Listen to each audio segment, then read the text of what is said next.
Hello everyone, स्वागत है आप सभी का मेरे एक और नए वीडियो में। उम्मीद करती हूँ आप सभी अच्छे होंगे और मैं भी बिल्कुल अच्छी हूँ। सुबह की शुरुआत तो बहुत पहले हो चुकी है, बहुत पहले मतलब आज़ादी से पहले नहीं, 4:30 बजे के आसपास। और मैंने आपने देखा ही पिछले क्लिप में मैंने बहुत सारे काम भी निपटा लिए, पूरा किचन वगैरह साफ़ की, लगभग 1.5 घंटे रिवाइज़ भी की। उसके बाद मैं यहाँ बैठी, जैसे ही गोलू का फ़ोन आ गया। गोलू मेरा छोटा भाई है, तो थोड़ी देर मैं उससे बात की। उसके बाद फ़ोन साइड रख के मैं क्रॉनिकल पढ़ने के लिए बैठ गई। ये मैगज़ीन करंट अफेयर का रामबाण है, आपको कहीं और भटकने का ज़रूरत ही नहीं है। चुपचाप मार्केट से ये बुक लेकर के आओ और इसको पढ़ो।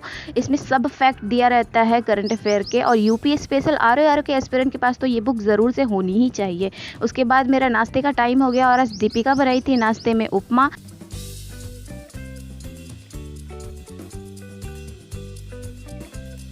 नाश्ता करने के बाद मैं बैठ गई टेस्ट का एनालिसिस करने के लिए। प्रीवियस ईयर का ही मैं एक टेस्ट लगाई थी, तो उसका मैं एनालिसिस कर रही थी और जितने भी क्वेश्चन गलती हुए थे मुझसे, उसको मैं कॉपी में लिख रही थी। इसको करने के बाद मैं यूपी स्पेशल पढ़ने के लिए बैठे, और अभी अभी मैं इसको परचेज़ की हूँ, नया ही किताब है, तो फिर इसको भी पढ़ने में थोड़ा समय लग रहा है। और इसमें भी बहुत सारे फैक्ट दिए हुए, यूपी स्पेशल के लिए भी कहीं नहीं भटकना है।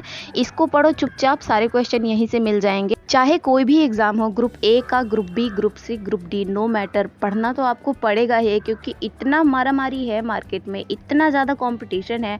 ग्रुप डी के लिए भी इतना भयंकर कंपटीशन है कि मैं बता नहीं सकती हूँ। तो आपको कुछ तो अलग करना पड़ेगा, तभी आपको सिलेक्शन मिलेगा। तो कंटिन्यूटी बना करके रखो। Continuity, consistency is the key of success. खुद को एक्सक्यूजेस देना छोड़ दो, दूसरे तो बाद में आते हैं, पहले आप खुद के प्रति ईमानदार बनो। बस इतना ही करना है, और ये बहुत मुश्किल नहीं होता है। जब आप सेल्फ रिस्पॉन्सिबल हो जाओगे तो चीज़ें खुद ब खुद आसान हो जाएंगी। 2000 years later. कंटिन्यू स्टडी के बाद मुझे लग गई बहुत ज़ोरों की भूख, और मुझे बनाना था आज साग। साग मुझे बनाना बिल्कुल पसंद नहीं है यार, इसको काटने में इतना झंझट होता है ना। इसको साफ़ करो, काटो पतला पतला, फिर उसके बाद इसको पकाओ, ये पकने में भी बहुत समय लगता है। और मेरे घर में ये लोग तो खुद करते नहीं हैं, साग वगैरह जब भी आएगा तो मेरे जिम्मे छोड़ देते हैं, बाकी सब काम करेंगे पर साग तो बनाओ। तो उसके लिए मैं यहाँ किचन में आ गई, साग की प्रिपरेशन करने लगी। तो चलो आप लोग भी देख लो मैं साग कैसे बना रही हूँ।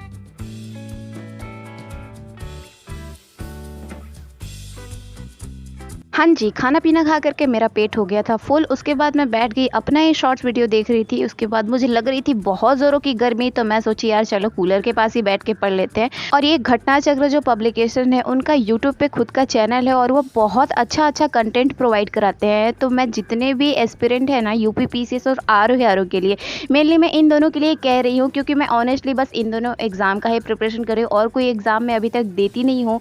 और आरओ का भी ये मेरा फर्स्ट अटैम्प्ट है, तो मैं जी जान से मेहनत कर रही हूँ कि यार मैं इसमें ही निकाल लूँ फर्स्ट अटैम्प्ट में ही। और अब मैं काम कर रही हूँ मिसलिनियस टॉपिक पर। इसका भी मटेरियल आता है मार्केट में, तो आप वहाँ से परचेस कर सकते हो। मेरा जीएस में अभी तक history, geography, polity and environment, ये चारों टॉपिक ऑलमोस्ट रेडी हो चुके हैं, लेकिन मुझे अब रिवीजन इसको करना है अच्छे से।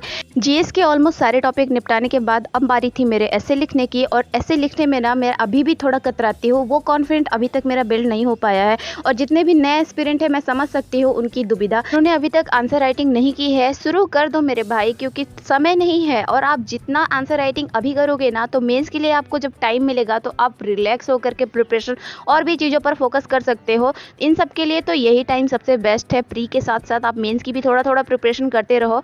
और मैं सच बताऊँ ना, तो आपको मैं एक मंत्रा देती हूँ। उससे किसी ने कहा था कि घबराना नहीं है। लाइफ का पहला रूल ही यही है कि आपको घबराना नहीं है, नो मैटर सिचुएशन कुछ भी हो।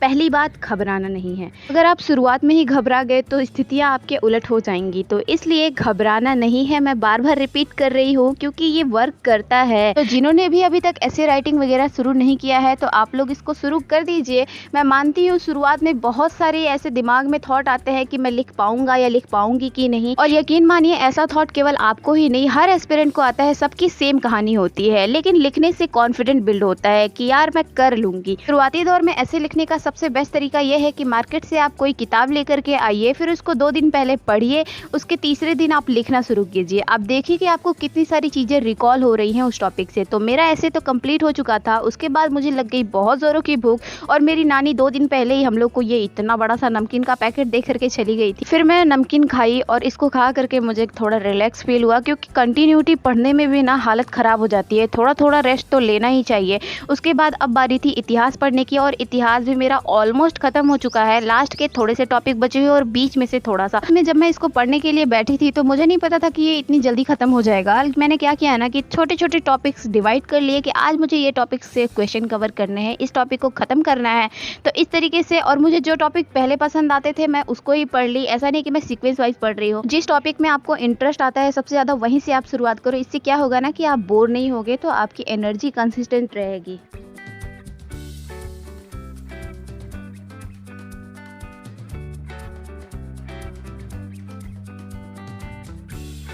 तो हिस्ट्री का आज का टारगेट कंप्लीट करने के बाद अब बस थोड़ा सा ही मेरा बचा हुआ है। इस बात की मुझे ज़्यादा खुशी है। मुझे पढ़ना था अब मुहावरे, तो इसके लिए मैंने ये बुक ले लिया और फिर उसके बाद मैंने पहले से जितना लिखा हुआ था सबसे पहले मैं उसको रिवाइज़ कर रही थी, क्योंकि रिवीजन बहुत ज़रूरी है। कुछ भी आप नया स्टार्ट करो उसको रिवाइज़ पहले कर लो कि आप जितना पहले पढ़ चुके हो पहले आप उसको अच्छे से करो, उसके बाद किसी नए पे काम करो। इतने में भैया मेरे पास लेकर के आ गया खरबूजा। मुझसे पूछा खाओगी यार? इस तरीके से कोई काट करके चम्मच लगा के टेबल पर सर्व करेगा तो मैं कैसे मना करूंगी।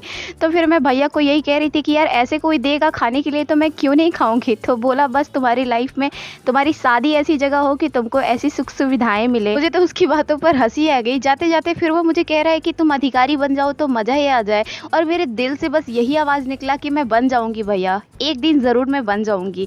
तो ये चीजें मुझे बहुत मोटिवेट करती हैं। आप जब सेल्फ मोटिवेटेड रहोगे ना तो आपको चारों तरफ से सकारात्मक ऊर्जा ही मिलेगा देखने को। तो मेरा कुछ इस तरीके से रूटीन रहा, और इसके बाद मैंने कुछ पढ़ाई नहीं किया। खाना वगैरह रात में खाई, वो सब मैंने शूट नहीं किया। मैंने बस आज पढ़ाई का ही वीडियो शूट किया है। और अगर आप यहाँ तक पहुंचे हो तो मैं आपके पेशेंट को सलाम करती हूँ और बहुत बहुत शुक्रिया आपको मुझे इतना प्यार देने के लिए। तो मिलते हैं आपसे इसी तरीके के एक और नए वीडियो में। तब तक के लिए अपना ख्याल रखिए और दिल लगा के पढ़ाई कीजिए, मोटिवेटेड रहिए और आसपास के लोगों को भी मोटिवेट रखिए। तो चलो इसी के साथ मिलते हैं आपसे नेक्स्ट वीडियो में। भगवान करे आपका दिन शुभ हो। Take care and Tata.